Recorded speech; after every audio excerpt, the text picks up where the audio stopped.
Thank you. Wow, what a beautiful facility.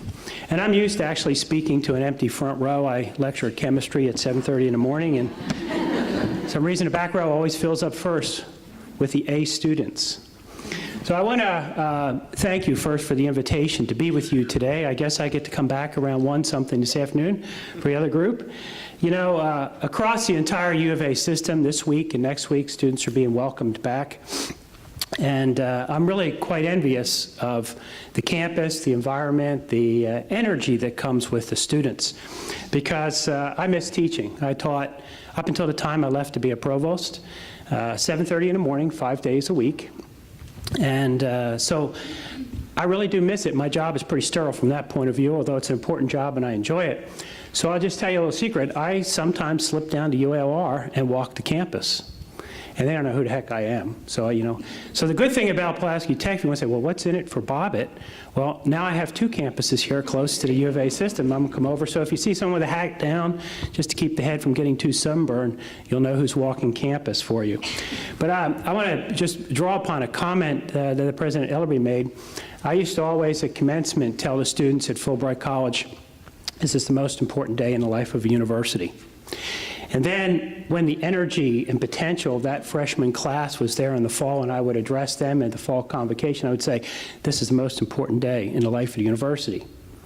And then one day, payroll screwed up in Fulbright College and no one got paid.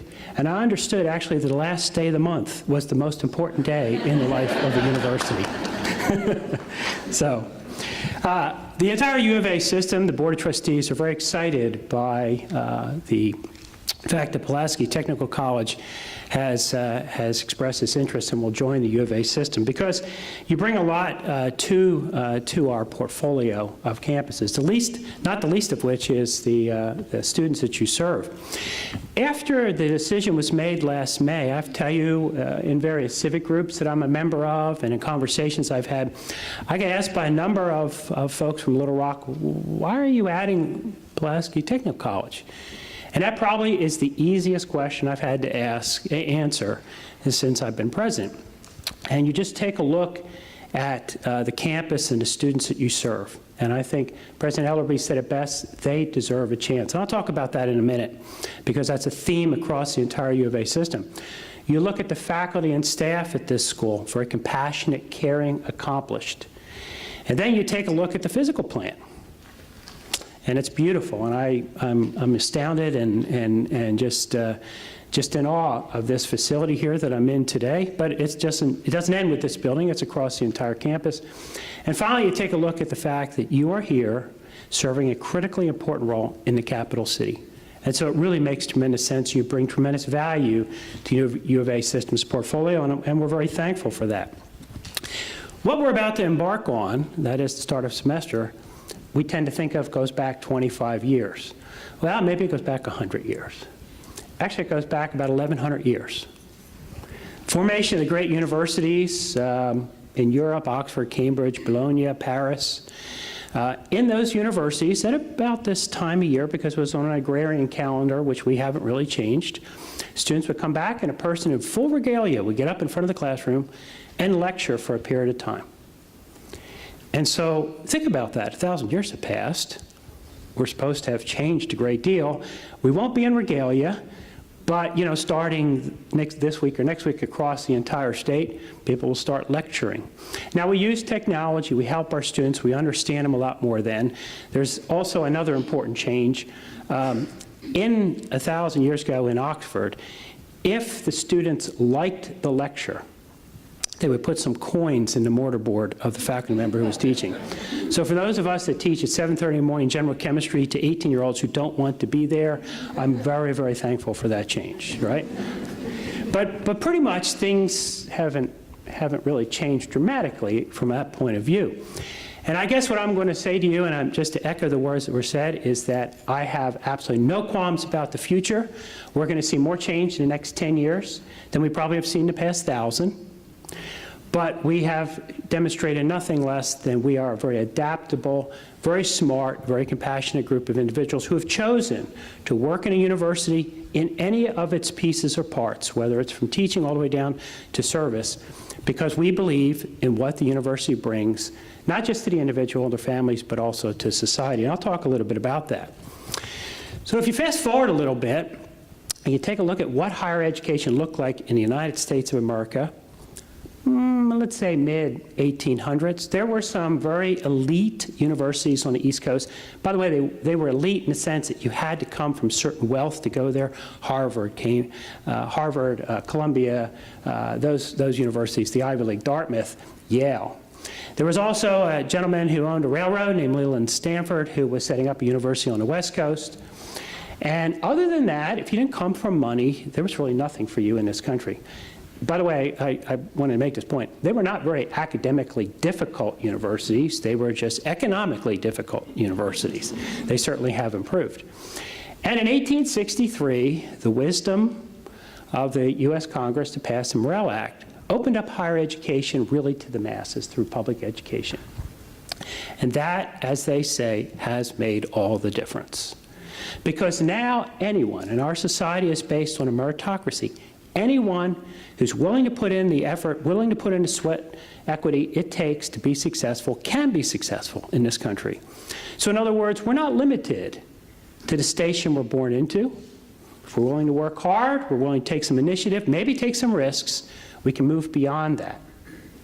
And that leads to social stability. And so the experts who have studied what makes American society different, we can talk about a lot of things, our natural resources, our natural beauty, the fact that we're a melting pot for the world.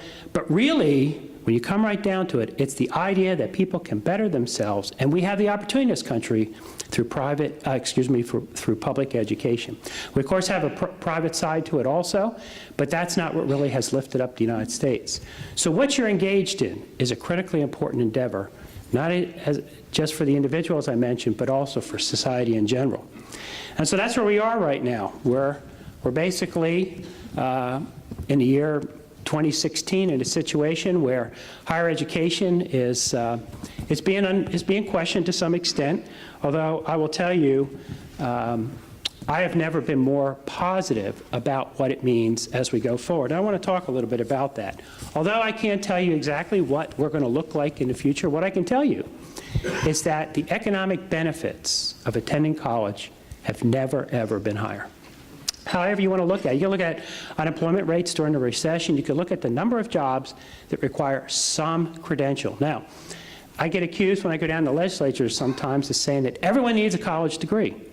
I'm going to be first to tell you, not everyone needs a college degree, but I believe everyone can benefit from time spent here at Pulaski Technical College or at any of the fine institutions in this state, because society has become much more complex than when I graduated from high school. And in fact, what we do in higher education, the skills that we teach are absolutely critically important, and they're sort of timeless. So what do? I wrote them down last night. What skills do we impart in our students? Well, we, of course, instill in them the ability to think critically, to hold, maybe consider multiple points of view without necessarily agreeing with any of them. John Grisham, the political writer, historian, was recently here, and in his talk, he talked about the fact that there's reflective partisanship right now. In other words, I'm against your idea, not because I actually understand your idea or I've even considered it, but I'm against it because of who you are. And I just don't agree with anyone like you. And that really is a very dangerous thought, and it really suppresses the very best ideas. That doesn't mean I have to agree with every idea. Doesn't mean I have to agree with any of the ideas. But I at least will take and exert the intellectual firepower it takes to consider the pluses and minuses, the pros and cons of them before moving forward. So in addition to that, we impart upon our students an appreciation for diverse cultures, an understanding need to respond to a deadline and meet it. By the way, we surveyed a group of business leaders. I went around and did 13 focus groups across the state. Number one skill they want in graduates of our higher education institutions. Guess what it is? Show up to work. Now, I didn't know that was an option in my household when I was growing up, but anyway, evidently it is. It's optional now. We teach our students how to communicate effectively, and we understand the value of an intellectually demanding experience. So in other words, we set standards and metrics for them. We expect them to meet it. And you know what? They do. Thomas Friedman, the New York Times columnist, and Richard Florida, who came up with the concept of a creative class, both of them independently have taken a look at the jobs out there in a very thorough analysis and come to the conclusion that at least 60% of the jobs in the year 2020 and beyond are going to require some credential like the ones that are offered here, whether it's a certificate, a proficiency, a technical certificate, associate's degree, four-year degree, or maybe even more. So I think if you want to look at job security, we picked a good business. We're needed by society, critically important to society, and from an economic point of view, we create real value in our customers.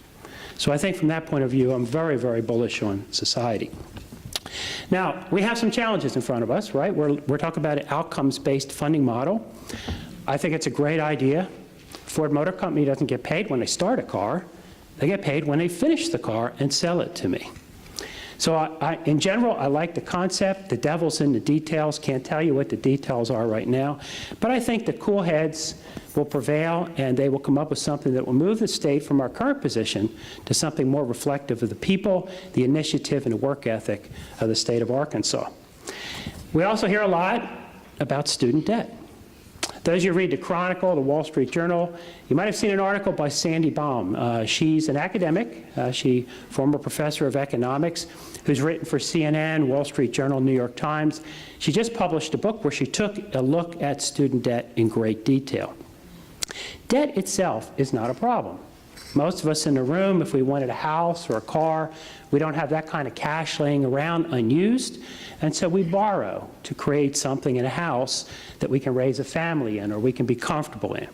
So debt itself, if we're paying for a college education, is not a problem because I've already told you. College education leads to economic opportunities that would not be there normally. The problem she found out is that 87% of the defaults in the country are for people who didn't finish. So think about it. It's the worst of all possible worlds, right? You start college, you acquire the debt, and you don't get the credential that can help you manage that debt. Only 13% of the defaults have to do with people who actually finished the program they began when they took out the debt. So when you hear the concepts of outcome-based funding, you hear the concepts of completion, student success that President Ellerby mentioned, this is absolutely where it's going to be for the next decade. We've got to figure out how to help our students. And when I hear things like your foundation is offering bus passes and things like that, the hottest topic right now in completion and retention conversations nationally are what's called micro grants. And what we found out is that a tremendous number of students who drop out do so because a couple $100 could help them. They need to fix the cars so they could get the kids to daycare to come to school. They needed a $100 calculator. Their computer got stolen. It's small amounts of a small impediment to progress is what typically derails a lot of students. And I guess that's probably true. I would imagine that would probably be true at this institution. So I want to leave you with a parting thought about how important the work is that we're about to engage in. Stephen Murdoch is a faculty member at Rice University, holds an endowed chair. He used to be head of the U.S. Census Bureau. So he's the one, you know, when they knock on your door and they take out all that data, he's the one who had all that data when he ran it under the Bush administration. He left and went to Rice and took all of it with him, and this is what his scholarship is designed to address. He wanted to know why this community over here is successful and this one over here didn't. Everything else seems to be the same age groups, at least initially. Economics seem to be the same. What's going on between these two? Looks at Detroit and maybe Austin, Texas. What's going on? What's the difference? His hypothesis was the successful communities had the largest number of highly educated individuals. So the most number of PhDs, JDs, BS degrees, associate degrees. What he found out was that he was 180 degrees wrong. It's not the most educated that determines the success of a society. It's the average educational attainment of the least educated. If the average educational attainment is an associate's degree or higher, that society is going to thrive. If the average educational attainment is you have a huge number of people who drop out of high school or maybe even junior high in 9th grade, then what happens is the people who are mobile, and that's everyone in this room, is people who have degrees that they can move and they can go teach other places. They have a JD, they can go practice somewhere. If they're an MD, they can go practice somewhere else. They leave and the society goes down. So it's critically important what we're doing in higher education, even if sometimes it feels when you read the newspaper or you hear what's going on with the legislature, it appears that maybe we're not appreciated. But believe me, we are. I really think we are. So I think I want to end by just thanking you again for this invitation. I wish you much success in this coming semester, again, because of the important work that you're doing. I look forward to many visits over here. Usually, I'll come over here to talk to the president, but if you see me walking around campus, it's to recharge my batteries. So thank you again, and good luck.